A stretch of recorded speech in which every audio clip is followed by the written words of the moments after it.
on the road to recovery in Castle Rock, Colorado.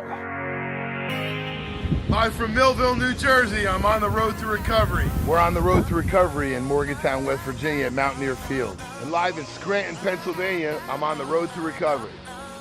Here I am on the road to recovery from Berlin, Maryland. Hey, from Caseville, Michigan, I'm on the road to recovery. I'm on the road to recovery at Ann Arbor, University of Michigan.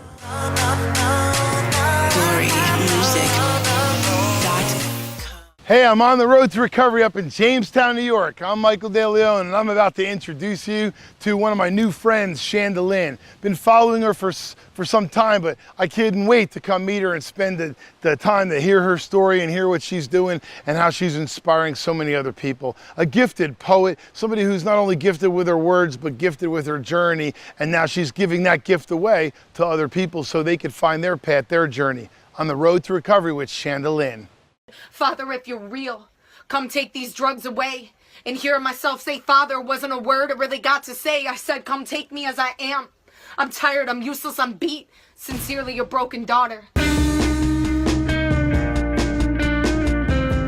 My name is Chanda Lynn, and a little bit about my story is I got my tonsils out, and my brother drank my cough syrup because he was already started out on pills and stuff. So my mom went out and got me a bunch of Vicodin, and it just went downhill from there. I was addicted while I was pregnant. Unfortunately, gave birth to my son. He was born into the world opioid dependent and withdrawals. I continued using for quite a period of time. I had overdosed about 2 or 3 times, one time in front of my son, and it was December 27th of 2014. And I said, God, if you're real, take everybody out of my life that gives me drugs. So within a couple weeks, my grandma, who had been giving me the pills, decided I want to get off of them. She had been on them for 30 years, so this was, yeah. And then my one drug dealer, he went to jail for dealing, and then my other dealer went to a 3-year rehab. And I had a choice to go down to my mom's house and, quit it cold turkey, or I could, move on to the next best thing. But my mom opened up a spot on her couch, and on day 3 of my detox, I woke up. It was like I'd been in a coma for years, and ever since then, I've pursued recovery.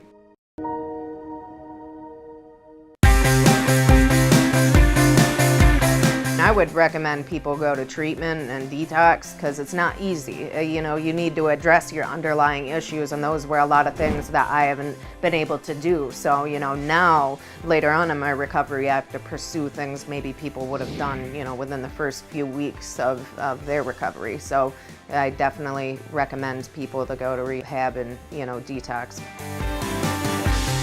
My inbox is filled with hundreds of messages all the time. That's why, luckily, now I've got a number where people can call, and there are people with specific jobs to help people with no insurance or with insurance that help on our treatment team.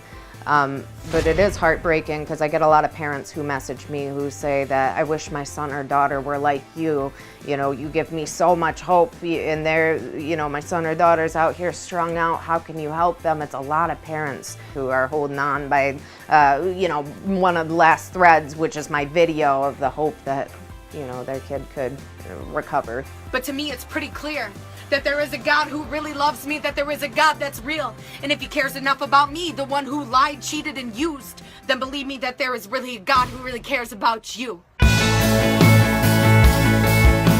My message to the people who want to get clean is, when I was in active addiction, I thought that God was just going to come pick me up right out of my life and fix everything. I wouldn't have to make one step, like poof, give me a new life. I used to sit on a Walmart bench and watch people walk by, and I would call it people wishing. I would wish for other people's lives.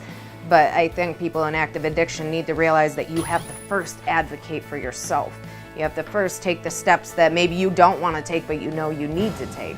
And those things pay off. You're putting substance into your recovery that hasn't even happened yet, but you have to make conscious and meticulous decisions, putting yourself in a good position. You have to have the desire to save your own life, because at the end of the day, you're the one sticking the knife in your own stomach. You got to be the one that wants to pull it out. So it's clearly imperative to want it. And I think everybody hits their own low.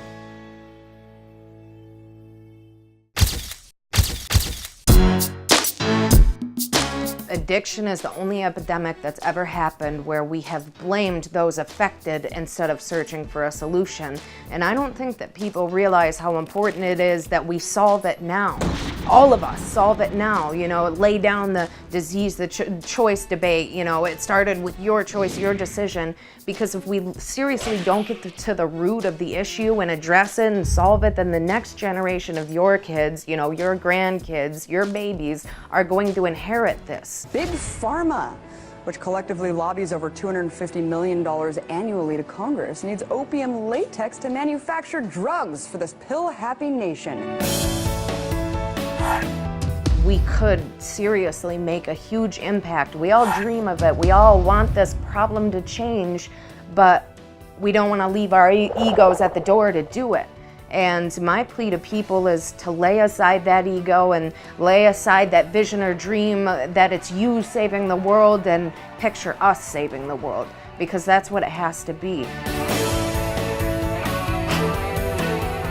Because you can make a difference in your small corner, but it's not everywhere. And imagine if we all took our little small corners everywhere, it'd be everywhere.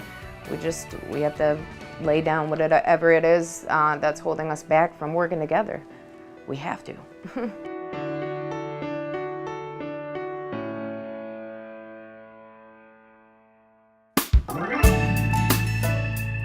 Hey Chanda, I so appreciate your time today. I'm so glad I got to meet you and I'm able to share your story with other people. You know, right now across America, we're losing an entire generation of people, but we can and we do recover. On the road to recovery from Jamestown, New York, I'm Michael De Leon, and we'll see you on the next episode of On the Road to Recovery.